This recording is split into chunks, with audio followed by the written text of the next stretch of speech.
Welcome to VA shadows. అందరికీ నమస్కారం. మొన్న ఎలక్షన్స్ రిజల్ట్స్ వచ్చింది కాబట్టి దాని మీద ఒక చిన్న విశ్లేషణ ఇద్దామని ఈ వీడియో చేస్తున్నాము. దానికి ముఖ్య కారణం సెంట్రల్లో మూడోసారి బీజేపీ నరేంద్ర మోడీజీ ప్రధానిగా ప్రమాణ స్వీకారం చేయబోతున్నారు. దీనికి ముందర ఏంటంటే ఈ ఎలక్షన్ రిజల్ట్స్ అందరికీ సంతోషాన్ని ఇచ్చింది. అందరూ వాళ్ళ పార్టీ వాళ్ళందరూ ఏంటంటే మేము గెలిచామనే ఫీలింగ్తో అందరూ సంతోషంగా ఉన్నారు. కారణం ఏంటంటే బీజేపీ ఇండివిజువల్గా ఎక్కువ సీట్లు వస్తాయి అనుకున్నా, కానీ బీజేపీకి 242 సీట్లు వచ్చాయి ఇండివిజువల్గా.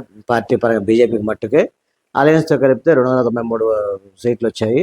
అలాగే కాంగ్రెస్కి 100 రాదనుకున్న కాంగ్రెస్కి 99 సీట్లు ఇండివిజువల్గా వచ్చింది. సో టోటల్గా వచ్చి 232 సీట్లు వచ్చాయి వాళ్ళకి. సో దీన్ని బట్టి చూస్తే వాళ్ళు కూడా సంతోషంగా ఉన్నారు. అంటే మా పార్టీ డెవలప్ అయింది మన కాన్సెప్ట్, వాళ్ళు హ్యాపీగా ఉన్నారు. సో ఓవరాల్గా దీంట్లో మళ్ళీ చిన్న కాంట్రస్ట్ వచ్చింది. ఎవరు పార్టీలో ఎవరు ప్రమాణ స్వీకారం చేయాలి, ఏ పార్టీ రావాలి అని. సో దాంట్లో మన కింగ్ మేకర్స్గా నితీష్ కుమార్ అండ్ చంద్రబాబు నాయుడు ఇద్దరు వల్ల దానికి అందరూ ఎక్స్పెక్ట్ చేశారు. కాంగ్రెస్ వాళ్ళు వాళ్ళ సైడ్ తీసుకునే ప్లాన్ చేశారు. So already alliance with BJP కాబట్టి సో నో అదర్ ఆప్షన్, అటే ఇదైంది, అనుకున్నట్టుగానే జరిగింది. సో ప్రధాని మోడీ తొందరలోనే ప్రమాణ స్వీకారం చేయబోతున్నారు. ఇంకో గొప్ప విషయం ఏంటంటే మూడవసారి కంటిన్యూస్గా ప్రధానిగా నరేంద్ర మోడీ ప్రమాణ స్వీకారం చేస్తున్నారు. ఇది ఎప్పుడు జవహర్లాల్ నెహ్రూ ఉన్నప్పుడే కంటిన్యూస్గా 3 సార్లు ప్రధానిగా ఉన్నారు. దాని తర్వాత ఇప్పుడు ప్రధాని నరేంద్ర మోడీ మూడోసారి మళ్ళీ ప్రధానిగా ప్రమాణ స్వీకారం చేయబోతున్నారు. So good luck to Narendra Modiji. ఇకపోతే ఏపీ ఎలక్షన్స్, ఆంధ్రప్రదేశ్ ఎలక్షన్స్ ఈసారి చాలా చాలా చాలా ఎదురు చూసి ఎవరు వస్తారు, ఎలా వస్తారు అనే ఒక చిన్న ఎగ్జైట్మెంట్లో ఒక ఇదిగా ఉన్నాను. కారణం వైఎస్ఆర్సీపీ మేము ఇచ్చిన నవరత్నాలు మమ్మల్ని కాపాడుతాయనే ధీమాతో, గర్వంతో, పొగరుతో, మా మూర్ఖత్వాన్ని కూడా చెప్పచ్చు, మూర్ఖత్వంతో అసలు అది ఎవరు పట్టించుకోలేదు. వాళ్ళ లాస్ట్లో ఎలక్షన్ నిలబెట్టడానికి కూడా సరిగ్గా మనుషులు కూడా లేరు. అంత వ్యతిరేకత తెచ్చుకున్నారు వాళ్ళ సొంత పార్టీ మనుషులతో. సో ఈసారి వై నాట్ 175 అన్న జగన్ 2 డిజిట్ అంటే 11కి దిగిపోయారు. ఒక సమయంలో ఆ పోల్స్ చూస్తున్నప్పుడు, ఎలక్షన్ రిజల్ట్స్ చూస్తున్నప్పుడు సింగిల్ డిజిట్ కూడా కనపడి 9 సీట్స్ కనపడి లీడింగ్లో ఉన్నప్పుడు నిజంగా ఎంత వర్స్ట్గా జరిగిందండి. ఎందుకు ఇలా జరిగింది, అసలు ఏంటి అనే విశ్లేషణ ఎప్పుడైనా వాళ్ళు చేసుకున్నారని నాకు అర్థం కాలేదు. ఇప్పటికీ కూడా వాళ్ళు విశ్లేషణ చేసుకున్నారని నాకు అర్థం కాలేదు. ఎందుకంటే పార్టీ ఓడిపోయిన తర్వాత మళ్ళీ వాళ్ళ నాయకుల్ని పిలిచి కూర్చొని జనరల్గా ఒక డిస్కషన్ పెట్టలేదు. వాళ్ళు మనం ఓడిపోయాం, అసలు మనం ఏం తప్పు చేసామని డిస్కస్ చేసుకుంటాను. అసలు చేసుకున్న దాఖలా కూడా ఏం కనపట్లేదు. కానీ నాకు తెలిసి మేము అనుకునే దాంట్లో ఏంటంటే ఆయన చాలా రాంగ్ స్టెప్స్ వేశారని అనిపిస్తుంది. ఫస్ట్ ఏంటంటే నేను ఇచ్చిన నవరత్నాలు నన్ను కాపాడుతాయి అని చెప్పి అనుకున్నారు.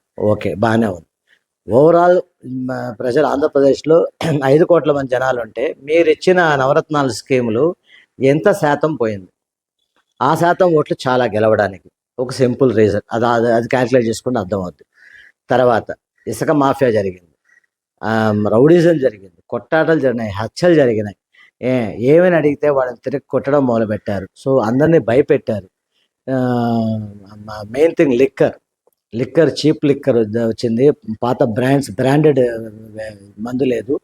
సో ఇటువంటి ప్రతిదీ కూడా మీరు చేశారు. 150 యూనిట్లు పెడితే స్కీమ్ 150 యూనిట్లు కరెంట్ కాలితే స్కీమ్ రద్దు అన్నారు. ఇట్లా చాలా రకాలుగా ప్రజల్ని మీరు హింసించారు. ప్రజలనే కాదు, అపోజిషన్ పార్టీ టీడీపీ వాళ్ళని కానీ జనసేన వాళ్ళని కానీ మీటింగ్ పోనీయకుండా హౌస్ అరెస్ట్ చేసి వాళ్ళని చేసి నానా రభస్ చేసి నానా గొడవ చేసి చేశారు. ఇది మటుకు కాకుండా మీ నాయకుల చేత కొంతమంది చేతనే వాళ్ళని అపోజిషన్ పార్టీ వాళ్ళని నానా బూతులు తిట్టించారు. సరే, బూతులతో పాటు వాళ్ళ పర్సనల్ విషయాలను కూడా మీరు రోడ్డుకి ఇచ్చారు. ఇది చాలా హేయమైన విషయం. ఎంత హేమైన విషయం అంటే రాజకీయంగా మీరు ఎంతైనా మాట్లాడుకోండి, కొట్టుకోండి, తర్వాత ప్రాబ్లం లేదు. కానీ పర్సనల్ విషయాలు మాట్లాడుకునేది మటు చాలా తప్పది. మనం డీసెంట్గా అంతకు ముందర ఆంధ్రప్రదేశ్ అంటే తెలంగాణ అంటే కూడా చాలా డీసెంట్ ఇది అనేది ఒక పేరు ఉండేది. కానీ వైఎస్ఆర్సీపీ వచ్చిన తర్వాత పూర్తిగా అది వ్యతిరేకత అయిపోయింది. బూతులు మాట్లాడుకోవడం, డైలీ ఏ యూట్యూబ్ ఛానల్ స్టార్ట్ చేసినా వాళ్ళు వీళ్ళు తిట్టడం చేయడం తప్పితే ఇంకోటి ఏమీ లేదు. తర్వాత ఏపీ డెవలప్మెంట్ ముఖ్యంగా ఒక ఫ్యాక్టరీ కానీ ఒక ఇండస్ట్రీ కానీ ఏమీ రాలేదు. మీ వరకు మీ నాయకుల వరకు సంపాదించుకునే వరకే ఉండింది. ప్లస్ మేము పేపర్లో చదివినంత, మేము చూసినంత కాలం మేము విన్న దాంట్లో, మీరు గెలిచిన తర్వాత 150 సీట్ల పైన గెలిచిన తర్వాత మీ ఎమ్మెల్యేలు కానీ మంత్రులు కానీ ఎప్పుడైనా మిమ్మల్ని కలవడానికి ప్రయత్నిస్తే మీరు అపాయింట్మెంట్ ఇచ్చి మాట్లాడారా? లేదు. సో ఇవన్నీ మీలో ఉన్న నెగిటివ్ పాయింట్స్. ఇన్ని నెగిటివ్ పాయింట్స్ మధ్య ప్రజలు ఇవన్నీ చూస్తూ 5 ఏళ్ళు భరించి వాళ్ళు వెయిట్ చేశారు. ఇప్పుడు ఓటేసే సమయంలో వాళ్ళ ప్రతాపం చూపించారు. వాళ్ళు మీ మీద ఉన్న వ్యతిరేకత చూపించారు. ఈ వ్యతిరేకత ఎంత దూరం దిగిందని ఇప్పుడు మీరు అర్థం చేసుకోవాలి. ఇంకా నెక్స్ట్ మీకు మళ్ళీ లైఫ్ ఉంటుందా అంటే జనాలు మిమ్మల్ని నమ్మే క్వశ్చన్ లేదు. ఒకప్పుడు పవన్ కళ్యాణ్ పార్టీ స్టార్ట్ చేసినప్పుడు ఆయన మీద నమ్మకం లేదు జనాలకి. ఎందుకంటే ఇతను సినిమా నటుడు, వాళ్ళ అన్నలాగా ప్రజారాజ్యం పార్టీని చేసినట్టుగా ఇది చేస్తాడేమని నమ్మకం లేదు. కానీ ఆయన నిలబడి భరోసా కల్పించాడు ప్రజలకి. నేను చేస్తాను, నేను మీకోసమే ఉన్నాను అని ఆయన స్ట్రగుల్ పడ్డాడు. మీ చేత అవమానపడ్డ అన్నీ చేశాడు. మీరు అతను అవమానించే కొద్దీ, అతన్ని తిట్టే కొద్దీ, అతను కొట్టే కొద్దీ, చేసే కొద్దీ అతను రాటు తెలుతూ వచ్చాడు. ఆ కసి మీద అతని రాష్ట్రానికి చేయాల్సిందే అని చెప్పి అన్నాడు. ఆయన గొప్పతనం ఎక్కడంటే, కొత్తగా పార్టీ స్టార్ట్ చేసిన వాళ్ళు, మీరే కూడా పార్టీ స్టార్ట్ చేసిన వైఎస్ఆర్సీపీ, మీరు ఏ పార్టీతో మీరు పొత్తు పెట్టుకోలేదు, ఇండివిజువల్గానే మేము సాధిస్తామని ధీమాతో మీరు ఉన్నారు. కానీ ఆయన ఆంధ్రప్రదేశ్ మేలు కోరి తక్కువ సీట్లు అయినా ఆయన తీసుకొని ఆ 21 సీట్ ఆయన ఇప్పుడు నిరూపించుకున్నాడు. 10-15 ఏళ్ళు పట్టుండొచ్చు ఆయన రావడానికి. కానీ ధీమాగా నిలిచాడు, చేశాడు. ఇప్పుడు one of the king maker అయ్యాడు, గేమ్ చేంజర్ అయ్యాడు. ఆయన మోడీతో బీజేపీతో సత్సంబంధాలు కొనసాగిస్తూ వాటి చేసి ఇప్పుడు టీడీపీ చంద్రబాబు నాయుడు పొత్తు పెట్టుకొని ముగ్గురు కలిసి అధిక సీట్లు సంపాదించారు. అధికంగా వాళ్ళు చేశారు. సో మేము అడిగేది ఏంటంటే వైఎస్ఆర్సీపీని మీరు విశ్లేషించుకోండి, ఏం చేశారని చెప్పి. దయచేసి ఫ్యూచర్లో ఒకవేళ మీరు ప్రజల్లోకి రావాలనుకుంటే మళ్ళీ తప్పులు చేయబాకండి, ఒకటి. And hats off to the congratulations to TDP and Janasena government form చేస్తున్న దానికి మా అందరి తరపున మీకు శుభాకాంక్షలు. మేము మిమ్మల్ని కోరేది ఒకటే, పాత పార్టీ చేసిన తప్పులు చేయకుండా దయచేసి మీరు అభివృద్ధి చేస్తారన్న నమ్మకం మాకు ఉంది. కానీ వీలైనంత త్వరగా పోలవరం కంప్లీట్ చేసి, రోడ్స్ మెయిన్ ముఖ్యంగా రోడ్లు, దానికి అధ్వానంగా ఉన్న రోడ్లు రెడీ చేసి, అమరావతిని కొద్దిగా పికప్ చేసి ఫస్ట్ ఇన్వెస్ట్మెంట్ తీసుకొని వచ్చి ఆంధ్రాని డెవలప్ చేయండి.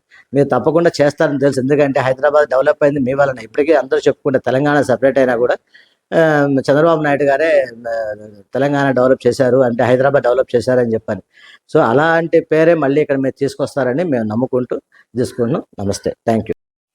విఏ షాడోస్ లైక్ చేయండి, సబ్స్క్రైబ్ చేయండి, షేర్ చేయండి. Thank you.